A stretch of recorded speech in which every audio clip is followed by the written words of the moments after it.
สวัสดีทุกคนยินดีต้อนรับทุกคนเข้าสู่ช่องของกิ๊กซาร่าซานเดอร์หลังจากที่เราวนเวียนอยู่เฮือนหลายมือเนาะทุกคนเนาะหลังจากเริ่มเรียนแล้วแม่กิ๊กจะพากิ๊กไปเอา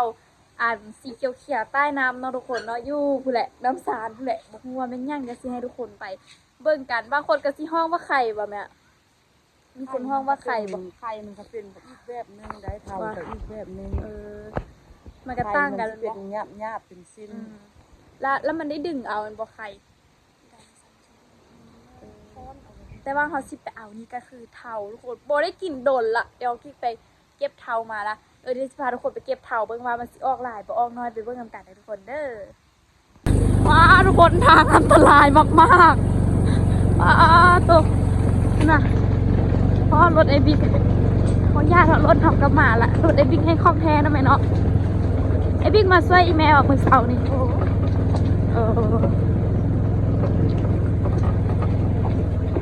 ขามาแล้วก็ส้ม เนี่ยน้ำส้มวิดเดียวแล้วอันบ่ก็คือก็มากับเผาหันว่ะมื้อได้จบไหมมื้อได้จบ14คือ9ว่ะอันนี้ที่7เนาะ8 90สับเบาะกุ๊กกิ๊กคัน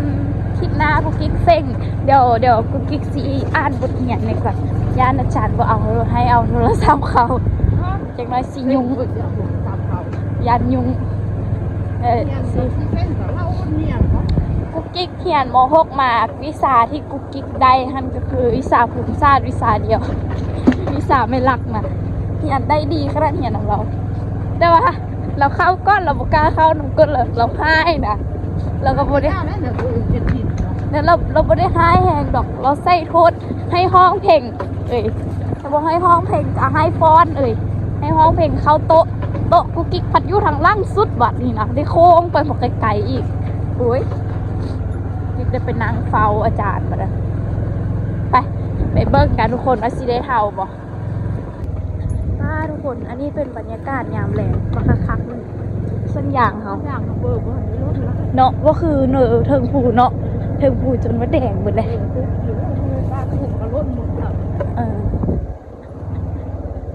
สั่งก่อนไม่ยอดกดยามนี่นะทุกคนเบอร์ยางรถละคล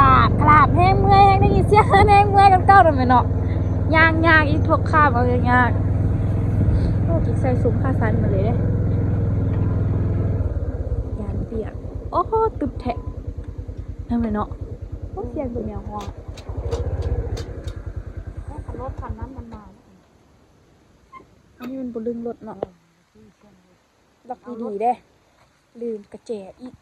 โอ้ยเอามาตีหันไล่น้ำสารยังโหดก่อนล่ะโหดก่อนละนี่แห้งซ่องลูกเลยอ้าวลูกนึงหักค่ะไป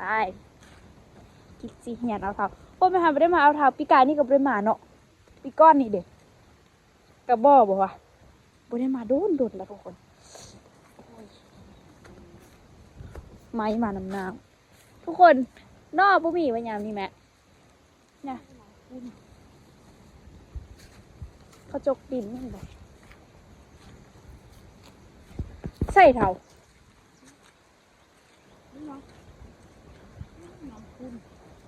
นี่ว่าเท้าเป็นตะลิ่งบ้านเนาะเนาะตัวด้านน้ำมันมาแห้งด้วยเนาะทางชวดไปพูดเลยเบิ้งอันนั้นจนโล่เลยเข้ามาเอาขี้ดินไล่พูดเนาะไหมเนาะ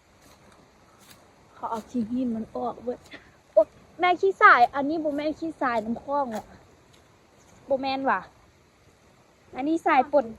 ฮะทรายป่นต้มว่ะที่ใส่เท้าซ้ำนี่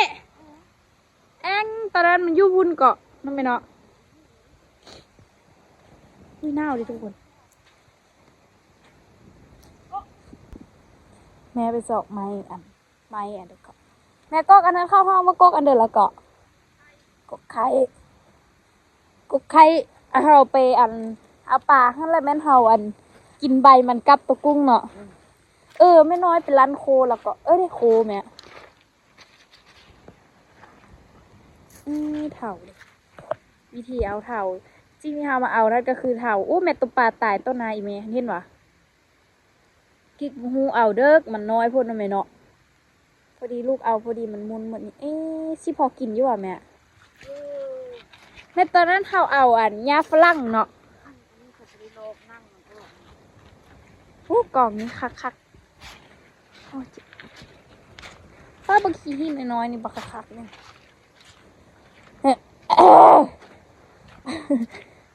เจ็บคอทุกคนนี่เถ่าเปื้อนนะแถวนี้เนาะมื้อนี้วันยังเนาะวันสิ้นบ่เถ่าคือรุดจนเบิดหน้ามันเปื้อนทุกคนสิซอกเถ่าใส่แม่ก่อนมาเถ่าอยู่ใส่น้ำเสาะมานี่หรอบ่เห็นเถ่าเด้กินมักเกียงบ่ปอกมักเกียงกันทุกคนมีทุกคนวิธีเอาเถ่าเอายากแน่มันบ่มีเถ่าแต่บ่แม่นว่าสิ้นหรอแม่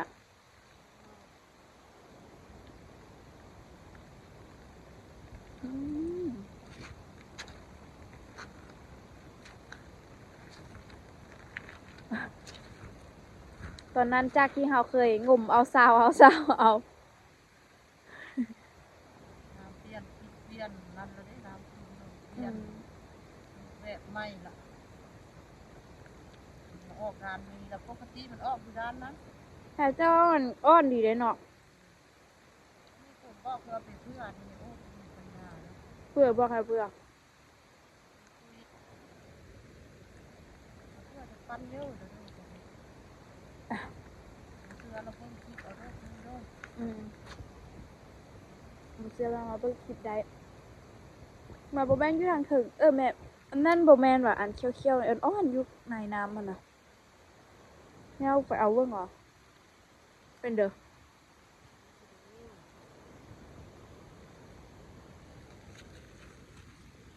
พูดนะยามนี้หน้าหมดมือเลยเนาะทุกคนมันท่ากับวันหน้านี่ก็กุ๊กกิ๊กเอาลงYouTube เมื่อวานนี้เมื่อคืนนี่แหละกิ๊กว่าใกล้สิเข้าฤดูหนาวละมี FC ว่ามันเข้าฤดูหนาวแต่โดนแล้วแต่ว่ากิ๊กก็บอกทุกคนว่าแต่โดนกระแทกแต่แบบมันมีตอนนึงที่มันมันเศร้าหนาวเนาะแม่เนาะหนาวช่วงเดือน11หนาวช่วงเดือน11หยุดหนาวจนฮอดเดือน12พี่ถ้าก็มาเริ่มหนาวมื้อวานมื้อซื่นนี้เนาะแม่เนาะสิฮอดเดือนอีกกว่านี้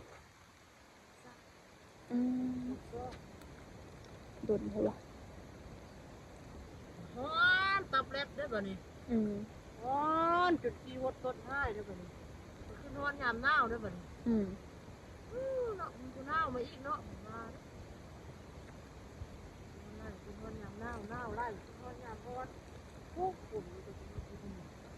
ฝนยามฮ้อนนี่มันก็ฮ้อนแห้งอยู่รองสารน่ะแต่ว่ายามหนาวนี่ติ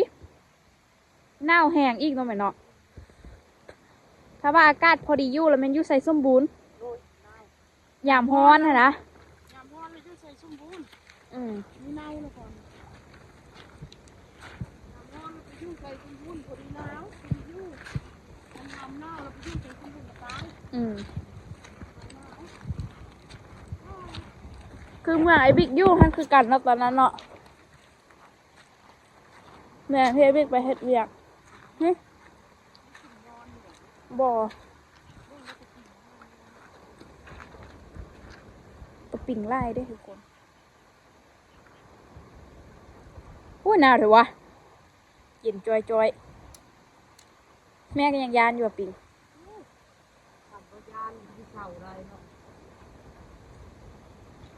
โอ้ยอยู่ที่น้ำกระทากว่ะเนี่ยมันลึงตี้แต่ใบปิ่งนี่ตี้โดนเขาชื่อมาน้ำเนาะปีละเพื่อนึงบอกแม่ถ่ายคลิปแล้วกระจบ ชีวิต2 แม่ลูกตอนนั้น สมัยตอนนั้นแม่เนาะซ้ำนี้เขาพอกินแล้วเนาะแม่เนาะ ริ้วเอาเดี๋ยวนี้ตักเอาเลยตักเอานี่จะมันไม่โจมกินแน่ แม่ขนาดประมาณเราเอาไปเพื่อเฮาได้หั่นเนาะเออ เดี๋ยวอันนั้นก็มีน้ำข้นเนาะ เออ เอาที่เอาสาดเวลาน้ำสะอาดนี่ แม่เอาไปเอาแล้วเขายังได้ล้างน้ำสะอาดอีกเลยทุกคน เขาว่าเอายากคันแม่นไข่มันอัน มันล้างยากเอ่ยเท่านี้เท่าเฮาริ้วเอานี่บ่ค่อยเปื้อนนะแม่นเฮาตักเอาพุ่นเนาะแม่นบ่ เป็นที่สาย บ่ครับว่าอันเท่านี่นะเว้าผิด ตักเอาให้กับกระพือเป็นโงนงามๆของนี้เป็นสาย เออ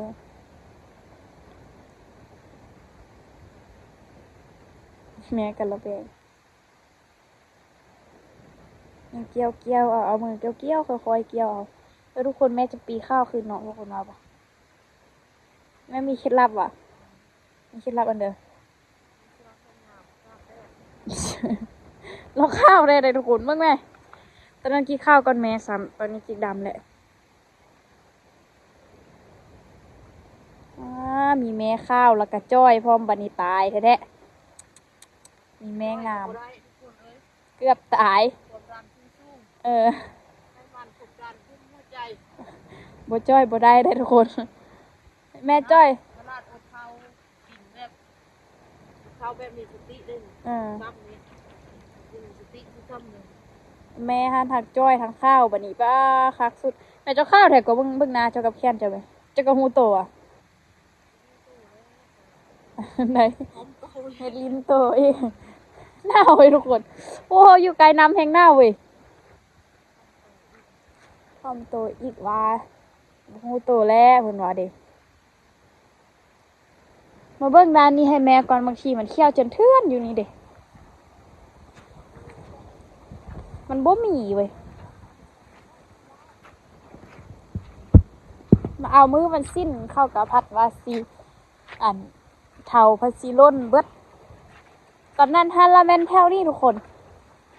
แล้วมันบ่ป้องอีกว่าอีแม่ว่านะมันสิบ่ป้องอีกว่ะเราไปเบิ่งแถวเถิงพุ่นบ่ เดี๋ยว เป็นหยัง น้ำข้นตัวนี้ประเทศเนี่ย แม่สิไปซื้อนี่แองพอแล้ววะนี่ ยังไม่พอบ่มี แม่เขาก็สิได้กินเฮียได้เขาก็สิได้กินอยู่วะนี่แม่ทุกคนเอาเบอร์แบงค์ออกก่อน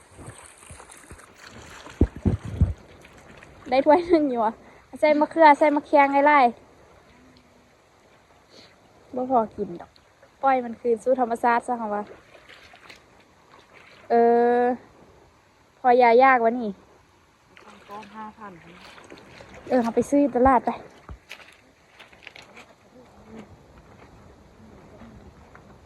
มื้อนั้นเห็นไอ้ตูทีกินอยู่พอแล้วว่ะ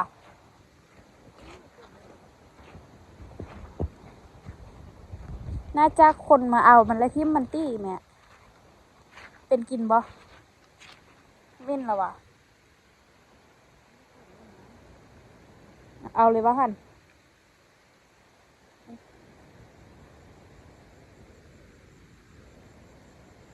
อันแม่เท่ามันก็มีเน่าอีกว่ะ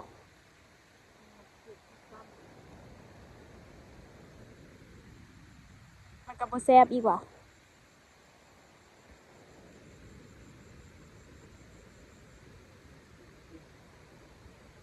มามือเดียว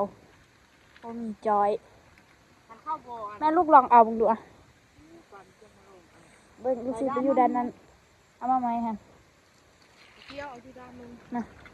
จับกล่องให้ลูก ซื้อมาคือว่าซื้อห้อมไม่ได้ เศร้ามือได้จิงร้อนนะ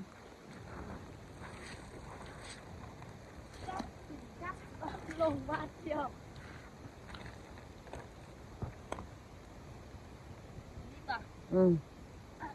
เดี๋ยวมันจุที่ใส่นะ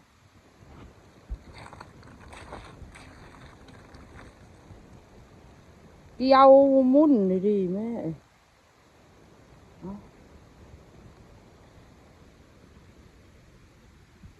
เฮ้ยนี่แฮงสิได้กินได้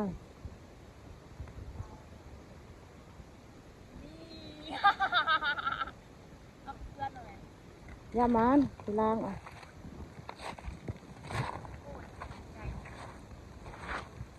ห้อยมีแห้วอันเดียวแล้วเนาะไอ้ร้านนี้มันก็ยังไล่เดี๋ยวบ่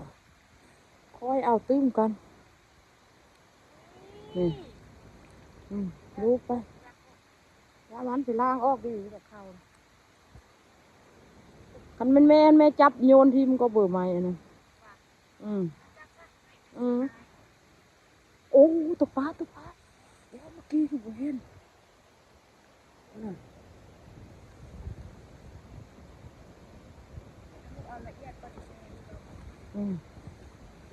ตัวนึงจับหัวคือกินนี่ให้ผมดู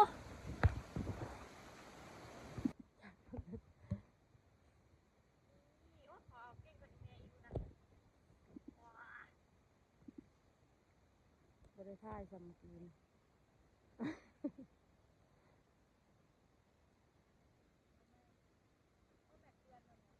ยามันไปล้างโอ้ยล้างสระสนามมันก็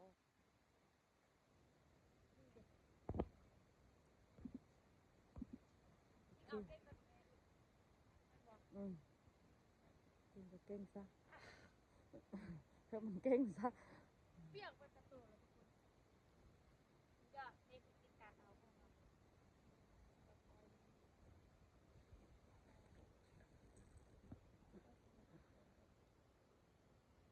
คนที่เก่งขนาดนี้เป็นโอ้ตุปาโนล้างเขาไหมยอดแพ้อยู่ไหมอ๋อบอกสิเอาให้ดิแม่ผู้ล้างเนาะ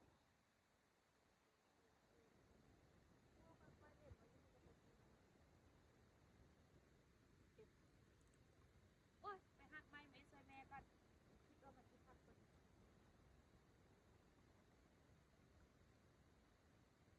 ม้วนเลยไม่รู้โอ้ยหักแต่ว่า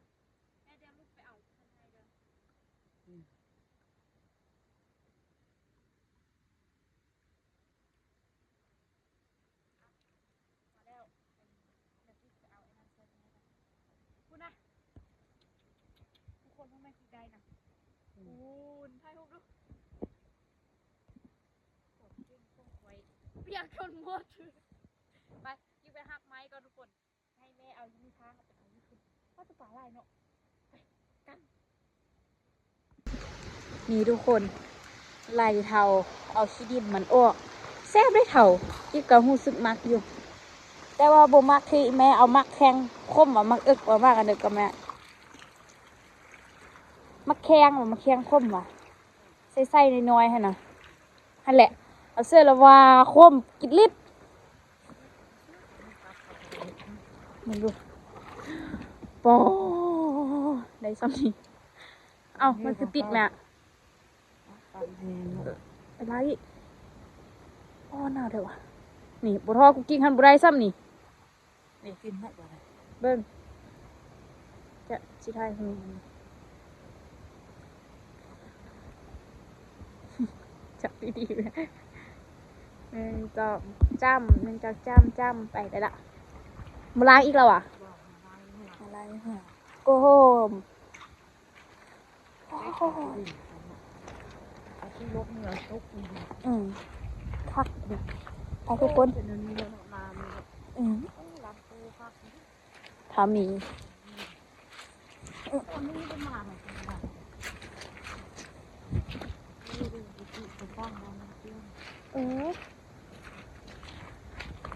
ไปทุกคนเมื่อได้บัดนี้นะเมื่อสามได้บัดนี้นะโอ้เปื้อนขึ้นนะเกือบเห่าเอาไปเขาก็ย่างไปตอนยังน้อยนี่แม่สิเอิ้นควันเหนือเลยนั่นแม่เนาะ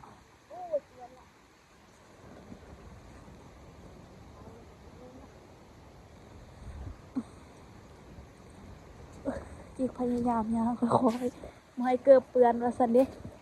ว่าหนาวเป็นสันแม่นว่ามันใกล้น้ำแห้งเนาะโอ้ย อยเหมือนมากเลยไปเหมือล้างถ้วยกวาดเงื่อนแล้วก็สะอาดจะเนื้อนะโอ้ผักกูดทุกคนกิ้งมากแข็งเพราะผักกูดนี่นะกิ๊กอยากกินแม่หัวตรงฮาว่าให้แม่ฝั่งท่านมันอันเดอร์ละเกาะมันเป็นหัวละมันเอ็ดเป็นแนวนี้ฮะนะแม่อันสีเขียวๆแล้วเขากินได้มันมีสีเขียวกับสีขาวนะอันนี้เอ็ดเป็นดอกกระลำปีดอกวะนั่นวะซอกบ่มีถ้าบ่ได้ค่ายที่เนาะหัวกะโลดี้นั่นบ่มันห้องมันเด้อคำดอกไปทุกคนไปกันเด้อต้นยางเนี่ยก็มีน้ำปะนี่ขุดป้าแซ่น้ำใช่ป่ะแค่นี้นะน้ำแค่ต้นไม้อันนี้มันเป็น100 ปีแล้ววะแม่ยานอยู่ได้เนาะแม่เกิดมาแม่เห็นแล้ววะไม่เหรอยานเป็น100 ปีแท้ก็เนาะนี่เห็นไหมเดี๋ยวก็ฮอดยามก้านตวนจิรอวะสินายเครียดน้ำมอกนี่จิรอแล้วก็เครียดน้ำมอกคมมันแบบเนี้ยอีโมนเลยน้ำมอกมันเครียดอันเดียวตัวมันคมนะเครียดไม่น่าแต่นี่ตอนมันออกนะมันบอก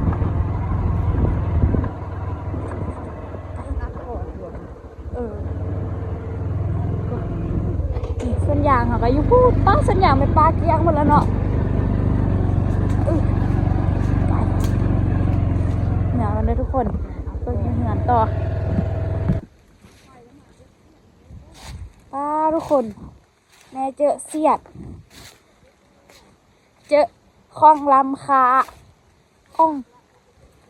ไทยสมัยตะกี้เอาแบบนี้เขาก็มานั่งปอกเอาอยู่นี่ไปเป็นเป่าให้เรากุมจะปี2 ปีคุณพี่แม่ไม่อันนี้ก็เป็นเบิดตัวเป็นบ่เอาเป็นข้าวปักอยู่นี่แล้วค่ะสิกินนี่เสือแม่ใส่ทรงให้เนี่ยไม่ตู้โอ้เนาะก็มีทอนน้อยทอนอื่นแยกแล้วไหม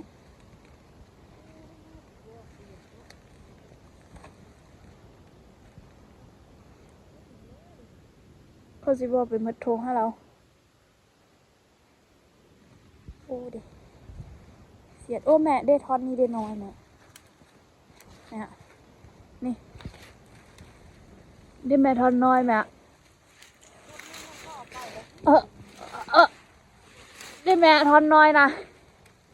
เด้ไปได้นี่เนาะไปสิแบบเมื่อไปทุกคนมาเจอคลองลำคาคลองซิ่งบูหานในตู้นี่แม่เอาไปปลูกอะไรวันนี้เหมือนมาปอกเอาให้เช่าเลยนี่ว่ะ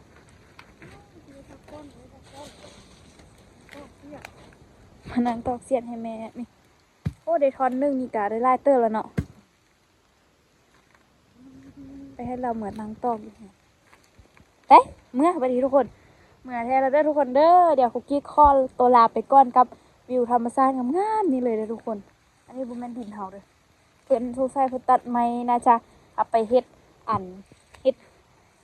ปลูกเคี้ยวขี้ยางเข้าไปชั้นเลยทุกคนเป็นดินเพิ่นเนาะทุกคนเนาะเป็นดินส่วนบุคคลบุ้มแม่นดินส่วนรวมเด้อไปเดี๋ยวคลิปนี้กิ๊กไปก่อนทุกคน เอารอนไม้เหมื่อให้เป็นตูไปเหมื่อกันเด้อคลิปนี้กิ๊กไปก่อนทุกคนเจอกันในคลิปหน้าเนาะบ๊ายบาย